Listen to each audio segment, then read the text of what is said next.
In 1932, some couples lived on $1 a day and stayed married for 60 years. No vacations, no counseling, just ration books and shared bathwater. How did love survive when everything else collapsed? And why did Depression-era marriages last longer than modern ones? One dusty diary may hold the answer. Chapter 1. They said, "I do," in breadlines, and stayed together for 60 years. The year is 1932. The nation is buckling. Soup kitchens stretch down blocks. 1 in 4 Americans is out of work. Yet amid the worst economic crisis in modern U.S. history, people are still falling in love and getting married. But weddings during the Great Depression weren't about floral arches or ballroom receptions. They were about survival. A dress might be sewn from feed sacks. The cake could be a single loaf of cornbread sweetened with molasses. Rings? Borrowed? Photographs? Rare. In fact, the average cost of a wedding dropped drastically from about $100 in the 1920s to as little as $10 by 1933. And many couples skipped ceremonies entirely, opting instead for courthouse vows or quick, backroom blessings from local pastors. Still, they said, "I do," and they meant it. According to a 1935 Department of Labor report, marriage rates didn't collapse with the stock market. In fact, over 1.2 million couples married in 1932, a testament to hope over hardship. One famous story comes from St. Louis.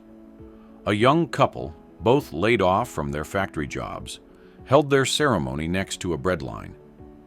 Their guests were strangers, other unemployed folks clapping and crying along. They later celebrated with a bowl of lentil soup.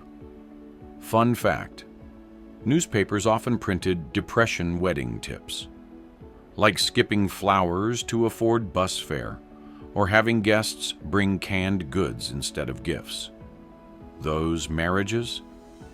They stuck. One University of Michigan sociological study found that couples married between 1929 and 1933 divorced at significantly lower rates than those wed during boom years. Because when you've already weathered breadlines, you don't walk away over burnt toast. Chapter 2. Divorce was too expensive, so husbands vanished. Without a word, in 1933, the cost of a formal divorce in many states was around $50, the equivalent of nearly $1,200 today. That price tag was unreachable for most working-class families who were struggling just to eat. And so, when marriages collapsed, many didn't end on paper. They ended with silence. Historians call it the poor man's divorce. No legal battle, no court papers, just an empty chair at the dinner table. A 1936 Chicago Tribune investigation documented the rising number of men who disappeared from their homes, leaving behind wives and children without explanation or support. In cities like New York and Pittsburgh, police departments reported increased missing husband cases, but few were pursued. There was no manpower for domestic disappearances when crime, poverty, and unrest surged. One 1932 letter to Ladies' Home Journal read, "He left one day to look for work in Denver." That was 4 years ago.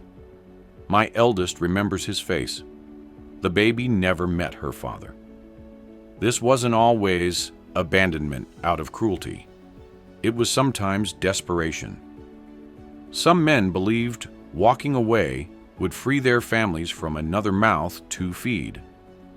Some simply couldn't face the shame of unemployment.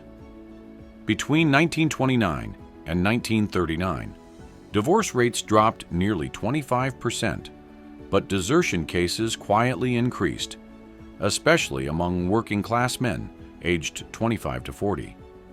For women, there was little recourse. With no child support laws widely enforced and few jobs available to mothers, many returned to live with relatives, or took in laundry, sewing, or boarders to get by. In 1934, a Kansas woman named Nora Bell filed for divorce after her husband vanished for 3 years. The court asked why she waited. She replied, "I hoped he'd just gone out for bread." Chapter 3. 4 adults, 1 room, 0 privacy. Stronger love. Imagine sharing your honeymoon with your in-laws. During the Great Depression, multi-generational living wasn't a choice. It was survival. By 1935, nearly 1 in 4 American households included extended family under the same roof. Privacy? Luxury. Newlyweds? Expected to bunk with parents, siblings, or cousins in one-room apartments or clapboard farmhouses. In coal towns like Scranton, Pennsylvania, it was common for 3 generations to share a 2-room row house, sleeping on floors, cots, and converted trunks. A 1934 WPA survey of Chicago's South Side recorded 7 people in 1 bedroom, rotating shifts on a single mattress. That same survey noted a rise in kitchen marriages, ceremonies followed by life in shared kitchen spaces with curtains hung for walls. And yet, these couples stayed together. They carved out intimacy in whispers and stolen moments. Shared hardship created stronger bonds, not because life was romantic, but because it was real. There was no facade to hide behind. You saw your partner at their worst, during ration lines, sick days, and when the landlord knocked. According to 1937 U.S. Census housing reports, more than 40% of urban families in poverty reported doubling up with another household. In rural areas, the rate soared past 60%. Some newlyweds told their children stories not of love letters or vacations, but of sneaking out before dawn to share 1 cup of coffee while the house still slept. In Oklahoma, 1931, a young couple named the McKelveys moved into the wife's parents' shed behind the house. Their first anniversary gift? A quilt sewn from everyone's old clothes. They stayed married 58 years, because when love grew in tight corners, it stretched even further in open spaces. Chapter 4. No flowers, no vacations, just loyalty forged in dust. There were no love letters dipped in perfume, no surprise roses, no seaside honeymoons. But somehow, the love that bloomed in the Great Depression outlasted even the golden anniversaries. During the 1930s, the average working-class couple never took a vacation together, not once. Gas cost 10 cents a gallon, but who had 10 cents to spare? Instead of getaways, couples shared boiled potatoes under dim lamplight, whispered prayers over empty pockets, and kissed goodnight in homes where wind came through the walls. One 1933 Ladies' Home Journal article described the romantic dinner of the time: a crust of bread, a jar of pickled beets, and a glass of tap water if the utilities weren't shut off. That wasn't an exaggeration. In mining towns like Butte, Montana, women often skipped meals entirely to leave more for their husbands, who had labor shifts, and they called it married fasting. And yet, the bonds held strong. Couples leaned into daily rituals for strength: hand-washing socks together, sewing buttons, splitting firewood. A 1935 sociological study of rural Kansas families noted that 72% of married couples said their strongest emotional connection came from shared chores. Not dates, not gifts, not grand gestures, chores. In Nebraska, one man admitted he nearly left his wife after they lost their farm. But on the night he packed his bag, She handed him the last jar of preserved peaches without a word. He stayed. They rebuilt from nothing. Lila and Samuel Dorsey of Missouri couldn't afford wedding rings, so they took 2 rusty washers from his toolbox, cleaned them with vinegar and a rag, and wore them for 12 years. They eventually celebrated their 50th anniversary with their great-grandchildren in attendance. In a world where romance was silent and loyalty was loud, love was measured not in flowers, but in flour, not in kisses, but in keeping the fire lit. Chapter 5. Marriage literally saved lives, especially for men. The Great Depression didn't just test marriages, it made them a matter of survival, especially for men.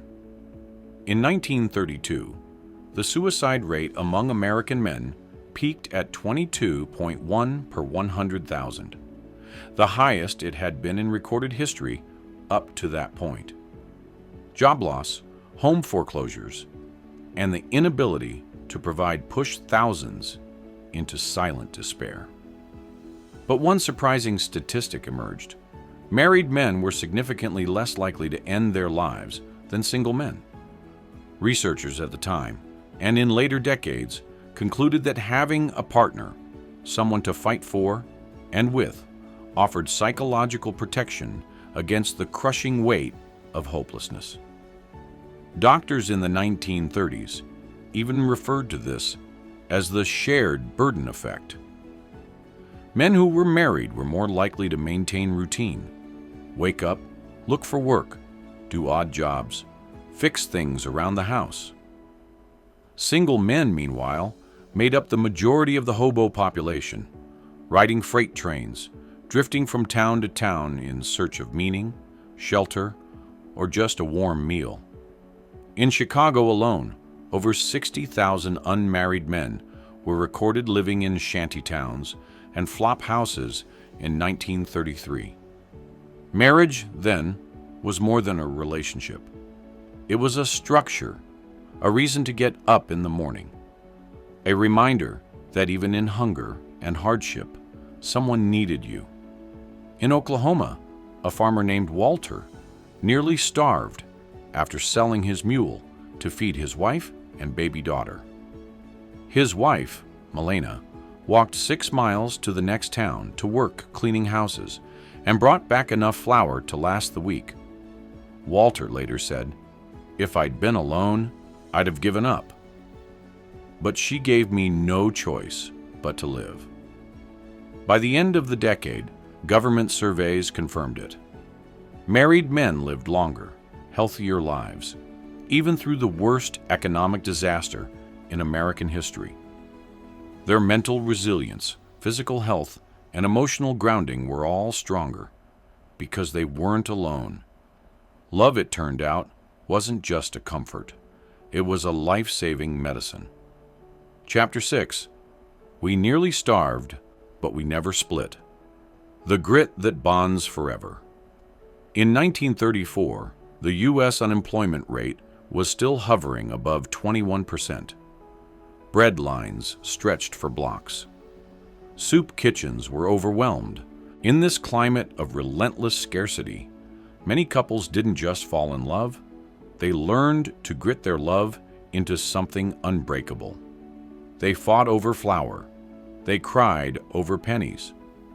But many of them never split. In rural Arkansas, Mary Lou and Charles Barrett had just married when the Dust Bowl turned their cotton farm to powder. They moved into a chicken coop, literally lined the walls with flour sacks, and patched the holes with newspaper.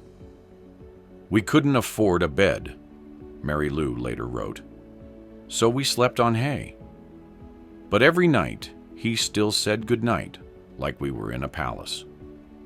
Across the nation, divorce filings dropped to 1.3 per 1,000 people by 1932, the lowest rate since the 1880s. But it wasn't always love. Many couldn't afford the legal fees, which ranged from $30 to $75, a fortune when some men worked for 50 cents a day.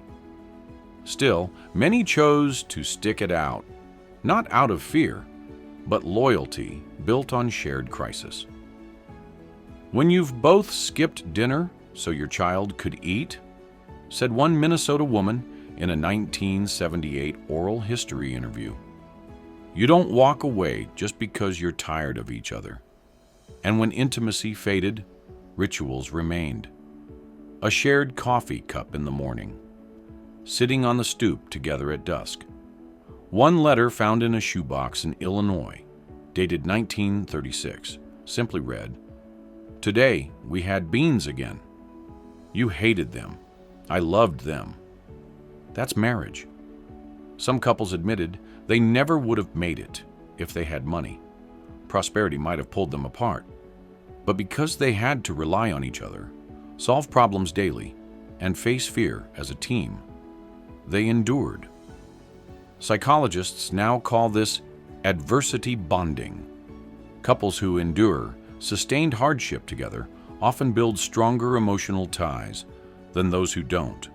One 1990 study found that marriages formed during the Depression were 25% less likely to end in divorce, even decades later. In 1933, in St. Louis, a man pawned his wife's wedding ring for grocery money. She found out. He confessed. She forgave him, but made him work to buy it back. "I didn't want the ring," she later said. "I wanted the man who fought to return it." These were not fairy tale romances. They were weathered, worn, and often silent. But they were built to last, because when your entire life can fit inside a single suitcase, love becomes the only thing you truly own. Chapter 7. The 4 unspoken rules of couples married 50-plus years. They didn't have therapy, or podcasts, or relationship quizzes. But couples who married during the Great Depression often stayed together for 5, 6, even 7 decades, through war, famine, and economic collapse. What held them together? It wasn't luck. It was a code. A set of silent rules passed between spouses, not spoken aloud, but lived every single day. Rule 1. Don't let the storm get inside the house. Outside, there was chaos, bank failures, unemployment, hunger. But inside, couples worked to keep peace sacred. One 1935 advice column in the Farmer's Wife magazine stated, "Let your husband bring home the burden of the world, but never hand it back with complaint." That wasn't submission. It was emotional protection. A way of shielding each other from despair. It was understood. The home was a fortress. Couples who argued less during the Depression weren't always happier, but they knew they couldn't afford the emotional cost of fighting. "We had to work side by side to survive," one 1981 oral history from Oklahoma noted. There was no room for sulking. Rule 2. Fix it before you quit it. Whether it was shoes, furniture, or marriage, you didn't throw things away. In 1934, a Detroit church began offering marriage maintenance nights, community events where longtime couples would share how they overcame hardship. One of the most common pieces of advice: patch what you can, replace only what you must. By 1940, according to census marriage records, over 90% of first marriages from the 1930s were still intact, one of the highest rates in U.S. history. Rule 3. We, not me. Individual happiness wasn't the goal. Survival as a unit was. That meant shared accounts, shared sacrifices, even shared identities. Many couples referred to themselves as us in letters, not I. One letter from a Nebraska farm wife in 1936 read, "We harvested beets today. We repaired the fence. We cried when the cow died." The husband later wrote, "She was never my wife. We were one person with 2 hands." Rule 4. Love isn't a feeling. It's a habit. They didn't say "I love you" daily, but they showed up. In 1933, a Kansas couple married with nothing but a borrowed suit and a cardboard bouquet. They took turns stirring stew, walking 5 miles to work, and even taking in boarders to pay the rent. In 1999, they were interviewed on their 66th anniversary. "What's the secret?" a reporter asked. The husband laughed and said, "We just never stop showing up." A 2016 sociological review found that couples married for 50-plus years overwhelmingly cited routine, shared chores, and reliability over romance or passion. Exactly what depression couples live daily. In 1937, a Tennessee woman walked 11 miles to confront her husband at his worksite. He'd missed their anniversary, and she feared he'd forgotten. He hadn't. He'd just spent a week's wages on a used radio as a surprise.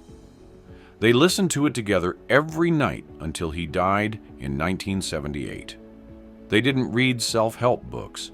They just helped each other. And if you listen closely to their stories, you can still hear the heartbeat of those quiet, durable vows. Chapter 8. Would your love survive if the paycheck never came? It's 1932. The world outside your window is cracked and gray. Dust in the seams, rust on the fence, worry in your stomach. You and your spouse sit at the kitchen table with one envelope in front of you. Inside? Nothing. Payday came and went. Again. In cities like Detroit and Youngstown, over 50% of factories were shuttered. Entire industries collapsed like dominoes. In Chicago, it was estimated that by winter, over 275,000 people were out of work. But unemployment didn't just mean hunger, it meant heartbreak. Because how do you keep a relationship warm when the stove is cold? One young couple in Oklahoma wrote to a cousin in 1933, "We haven't seen meat in 12 days, and I'm tired of pretending it's fine. We play cards by candlelight and tell each other this is temporary, but sometimes it doesn't feel like it." Yet somehow, they stayed. Couples who married between 1929 and 1933 had the lowest long-term divorce rates of the 20th century, according to a 2005 Cambridge study. Sociologists believe it wasn't romance that saved them. It was shared purpose. In Newark, a woman named Clara wrote how her husband would walk 4 miles each morning to ask for work, just to show me we hadn't given up. One night, he brought home a crust of rye bread and half a potato from a soup line. They split it like cake. There were no flowers, no anniversaries with dinner reservations, just patching socks together in silence, holding hands on the porch while your guts growled, deciding over and over again to fight the world as one. And when the paycheck didn't come, they made do. They bartered eggs for rent. They sold a wedding ring to buy coal. They told each other bedtime stories under one threadbare quilt to drown out the wind. One Illinois man, married 67 years, said there was nothing left to give each other but loyalty. So that's what we gave. So the question isn't could they survive if the paycheck never came. They already did. The real question is, could you?